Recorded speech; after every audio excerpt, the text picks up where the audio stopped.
আজকের ভিডিওতে তোমাদের সাথে স্টেপ বাই স্টেপ এমন কিছু বেস্ট মর্নিং রুটিন শেয়ার করব যা ক্লাস 7, 8, 9 সমস্ত স্কুল স্টুডেন্টদের একটা লেজি মর্নিং থেকে প্রোডাক্টিভ মর্নিং এ সুইচ করে দিতে পারবে।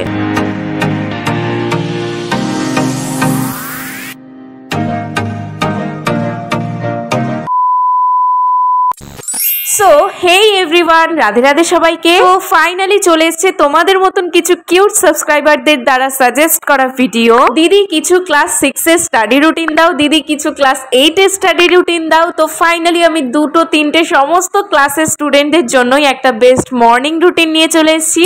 আজকে আমার মর্নিংটা হয়েছে সকাল 7:30 নাগাদ। হ্যাঁ, একটু দেরি করেই উঠেছি কারণ আমাদের প্রত্যেকেরই স্কুলে যেহেতু এখন এইচএস এর এক্সাম চলছে তাই স্কুল ছুটি আছে, তাই মর্নিং এ আমাদের স্কুলে যাওয়ার কোনো তাড়াহুড়ো নেই বলে একটু তাড়াতাড়ি না উঠে দেরি করে উঠলেও কোনো অসুবিধা নেই। আমি চেষ্টা করি প্রতিদিন রাত্রে ঘুমানোর আগে বালিশের কাছে 1 বোতল জল রেখে দিতে, কারণ এখন যেহেতু প্রচুর গরম পড়েই গেছে তাই আমাদের কিন্তু সকালবেলা ঘুম থেকে ওঠার পর প্রচুর জল তেষ্টা পায়। তাই সকালবেলা খালি পেটে 1 বোতলের হাফ বোতল যদি আমরা জল খেয়ে তারপর অন্যান্য কাজে যাই তো খুবই ভালো হবে। আশা করছি তোমাদের খালি পেটে জল খাওয়ার বেনিফিটগুলো আর বলার কোনো দরকার নেই, কারণ আগের প্রত্যেকটা ভিডিওতেই মনে হয় আমি বলেই দিয়েছি। প্রায় ঘুম থেকে ওঠার পরপরই জানি কোনো কাজ করতে ভালো লাগে না, বিছানা গোছাতেও ভালো লাগে না, তাই আমি সোজা চলে গেছি আজকে একদম ছাদে। আজকে সকাল সকাল এত রোদ্দুর উঠে গেছিল যে আমার আজকে একদমই ইচ্ছে হচ্ছিল না কোনো এক্সারসাইজ করতে, তাই সবার আগে আমার গাছগুলোতে ভালো করে জল দিয়ে নিচ্ছিলাম। তোমরা দেখি অনেকেই কমেন্ট করো যে দিদি তোমার কি একটু পড়াশোনার ক্ষেত্রে লেজিনেস লাগে না? অবশ্যই লাগে, আমিও তোমাদের মতনই স্টুডেন্ট, আমি কোনো টপার স্টুডেন্ট না। অনেক সময় তো এমনও হয় হয়তো আমি বাড়িতে বসে পড়ছি বাট তোমাদের সাথে আমার সেটা শেয়ার করতে একদমই মুড থাকে না, তাই অনেক সময় দেখো না এমনও হয় যে ভিডিও আপলোড করাই হয় না। বেসিক্যালি আমি স্যাটারডেতেই 5:30 নাগাদ বিকালে আপলোড করি ভিডিও, বাট অনেক সময় সেটা হয়েও ওঠে না, যে ভিডিও হয়তো তৈরি হয়নি বা এডিটিং হয়নি এইরকম লেজিনেসের জন্য। বাট আমি চেষ্টা করছি তোমাদের জন্য উইকলি 2টো করে ভিডিও করার, আর তোমাদের রিকোয়েস্টগুলো তো একদমই ইগনোর করতে পারি না, তাই চেষ্টা করি একটু দেরি হলেও তোমাদের কথা মতন আমি ভিডিওটা আপলোড করার। এদিকে দেখো আমার গাছে জল দেওয়া কমপ্লিট, আর এই একটা গাছে আমার 2 রকম ফুল এসছে, কেন আমি নিজেও জানি না। তো তোমাদেরকে আমি সাজেস্ট করতে চাই একটা জিনিস, সেটা হচ্ছে তোমরা প্লিজ ছাদের ওপরে যে কোনো একটা টবে যে কোনো গাছ, ফুল বা ফল গাছ আজই লাগাও, কারণ একটা গাছকে টাইমলি জল দেওয়া, খাবার দেওয়া আর যত্ন করা যখনই তোমরা এখন থেকেই মানে ছোট থেকেই শিখে যাবে, তখন তোমরা যখন বড় ক্লাসে বা স্কুল থেকে কলেজে উঠবে তখন তোমরা খুব ভালোভাবে কিন্তু টাইম টেবিলটাকে ম্যানেজ করতে পারবে। তো এইবার চলো আমি বিছানাটাকে গুছিয়ে ফেলবো, কারণ বিছানা যদি এলোমেলো থাকে তাহলে বই পড়াটাও ঠিকঠাক হয় না। আর এখন যেহেতু গরমকাল পড়ে গেছে তাই ব্ল্যাঙ্কেটের মতন ভারী কোনো জিনিস গোছানোরও ব্যাপার নেই, জাস্ট 2 মিনিটেই বিছানাটা একদম গুছিয়ে নিতে পারবো। তো চলো এইবার মর্নিং এর বেস্ট যে পার্ট সেটা হচ্ছে ব্রাশ করা, সেটাই এখন কমপ্লিট করি। তার মধ্যেই আমি হঠাৎ করে খেয়াল করলাম যে আজকে আমার ড্রেস আপের সাথে আমার ব্রাশটা একদম ম্যাচিং হয়ে গেছে।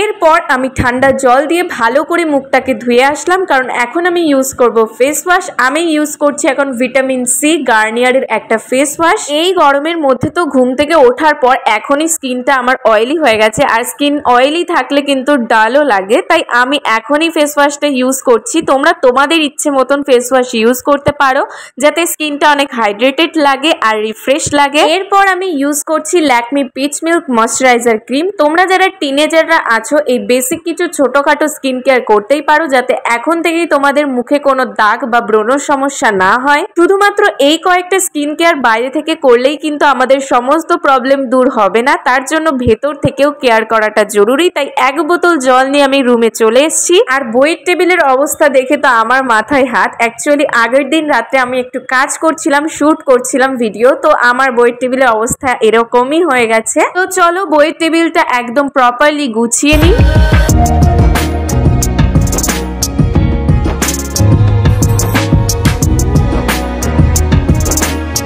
প্রতিদিন বই রাখার জায়গাটা এলোমেলো হওয়াটাই স্বাভাবিক, কারণ টিউশন থাকে যেহেতু, আমাদের প্রতিদিন স্কুল থাকে, তাই রুটিন অনুযায়ী বই গোছাতে গেলে না একটু হলেও বইয়ের টেবিলটা এলোমেলো হয়ে যায়, তাই গুছিয়ে নিলাম মর্নিং এ উঠেই। তো এইবার চলো আগের দিন রাত্রে ভিজিয়ে রাখা কিসমিসটাকে খাবো। কিসমিসের কিন্তু ভেজানো জলটাও অবশ্যই খাওয়া জরুরি, কারণ এইটা আমাদের শরীরের ডিটক্স ওয়াটার হিসাবে কাজ করে, যা আমাদের এনার্জি লেভেলটাকে একদম বুস্ট করে দেয়। লিভারের কোনো প্রবলেম থাকলে সেটাও সলভ করে দেয়। তাই একটা হেলদি লাইফস্টাইলের জন্য আমরা আমরা কিন্তু এটাকে মর্নিং রুটিনে ইনক্লুড করতে পারি। তো চলো এইবার বসবো আমি পড়তে, কারণ এখন থেকেই স্টার্ট হচ্ছে স্টাডি টাইম। মর্নিং এ আমি বেসিক্যালি ট্রাই করি টাফ সাবজেক্ট গুলো নিয়ে বসার, আর তোমাদের মতন ক্লাস 6, 7, 8 সমস্ত স্টুডেন্টদেরও আমি সাজেস্ট করতে চাই মর্নিং এর টাইমে কোনো টাফ সাবজেক্ট নিয়েই বসতে। যেমন ধরো ম্যাথ, আমি ম্যাথ নিয়েই বসেছি, বাট তার আগে একটা টু ডু লিস্ট তৈরি করা অবশ্যই জরুরি, কারণ সারাদিনে আমরা কোন কোন কাজ করব, কোনগুলো বাকি আছে সেগুলো আমাদের ব্রেনে থাকে না।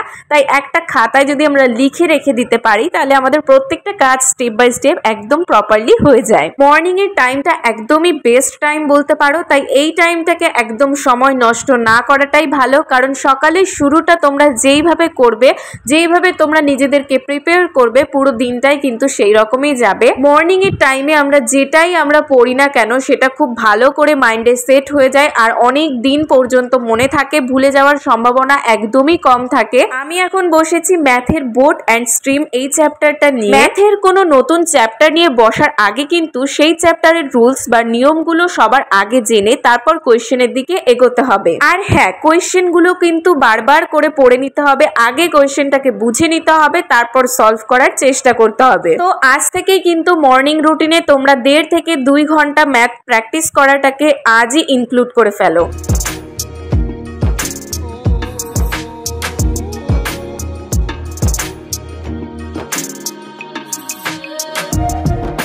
তো আমার কিন্তু 1.5 ঘন্টার মধ্যে 20টা কোয়েশ্চেন কমপ্লিট করা হয়ে গেছে। তোমরা কমেন্টে জানিও যে তোমরা মোটামুটি 1 ঘন্টার মধ্যে কটা কোয়েশ্চেন সলভ করতে পারো। সকালবেলা 1.5 থেকে 2 ঘন্টা পড়ার পর জানোই খিদে তো অবশ্যই পাবে। চলো এইবার যাব ব্রেকফাস্ট করতে। আর ব্রেকফাস্টটা কিন্তু একদমই স্কিপ করা যাবে না মর্নিং এ। তোমরা দুপুরের খাবারটাকে স্কিপ করতে পারো, বাট মর্নিং এর খাবার আর রাতের খাবার কখনোই স্কিপ করবে না। আমি সকালবেলায় কখনোই চা বা মুড়ি এগুলো খুব একটা খাই না, তোমরা এতদিনে তো জেনেই গেছো। তাই আমি প্রতিদিন সকালবেলায় ভাতের সাথে কোনো একটা তরকারি বা যে কোনো জিনিস সবজি খাই। এই যে ভিডিওতে দেখতে পাচ্ছ দুটো বিড়ালের বাচ্চা, এই দুটো আমাদের বাড়িতে না কোথা থেকে চলে এসছে, তাই আমি একটু খেতে দিচ্ছিলাম দুধ ভাত। আর আমার বাড়িতেই মনে হয় থেকে যাবে, কারণ ওরা কোথাও অ্যাকচুয়ালি যাচ্ছিলও না। তো চলো, খাওয়া দাওয়া তো কমপ্লিট, সমস্ত কিছু কমপ্লিট। এইবার আমরা বসবো সেকেন্ড স্টাডি সেশন নিয়ে। এই স্টাডি সেশনটা খুবই অল্প সময়ের হবে, 1 ঘন্টারই হবে, বাট কোনো নোটস মুখস্থ করার হবে। এইদিকে আমার চুলের অবস্থা তো একদম বেহাল হয়ে গেছিল। অ্যাকচুয়ালি আগের দিন রাত্রে আমি চুলে বিনা হিতে কিভাবে কার্ল করা যায় সেটাই ট্রাই করছিলাম, তাই দুই পাশে দুটো ঝুঁটি বেঁধে রেখেছিলাম, বাট ভালোই রেজাল্ট একটা দিয়েছে। আমি তো অ্যাবসলিউটলি সাকসেস হয়েছি। রেজাল্টটা পেয়ে দারুণ খুশি হয়েছি, তাই কোনো একটা প্রোগ্রাম হলে এইরকম একটা হেয়ার স্টাইল করার ইচ্ছা আছে। তো চলো এইবার চুলটা ভালো করে আঁচড়ে বেঁধে নিয়ে এইবার আমরা বসে যাব পড়তে। এইবার আমি বসবো হিস্ট্রি নিয়ে। হিস্ট্রির কিছু এমসিকিউ আমার কমপ্লিট করার বাকি আছে, তো 50টা মতন নিয়ে বসার চেষ্টা করলাম, দেখা যাক কতদূর পসিবল হয়।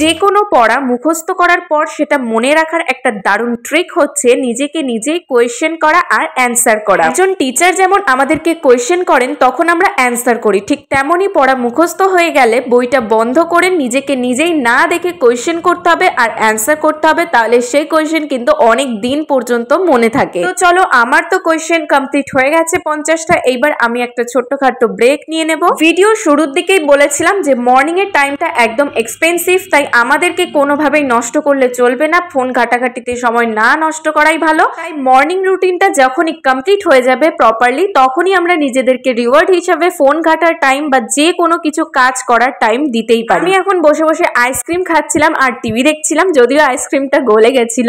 আমি তো টিভিতে এখন দেখছি কার্টুন। তোমরা কোন কার্টুনটা দেখো আমাকে কিন্তু কমেন্ট করে জানিও। আমার তো ফেভারিট ভাই শিনচ্যান। মোটামুটি আর 1 ঘন্টা মতন একদমই রিল্যাক্স করে নেব, টিভি দেখা বা যে কোনো কাজ করতে পারি, এডিটিংও কাজ করতে পারি। তো চলো, আজকের ভিডিওটা তো এখানেই শেষ করলাম। তোমরা কিন্তু কমেন্টে জানিও যে কেমন লাগলো, আর নেক্সট কোন টপিকে ভিডিও আনবো কমেন্ট করতে কিন্তু একদম ভুলো না। তো চলো, বাই।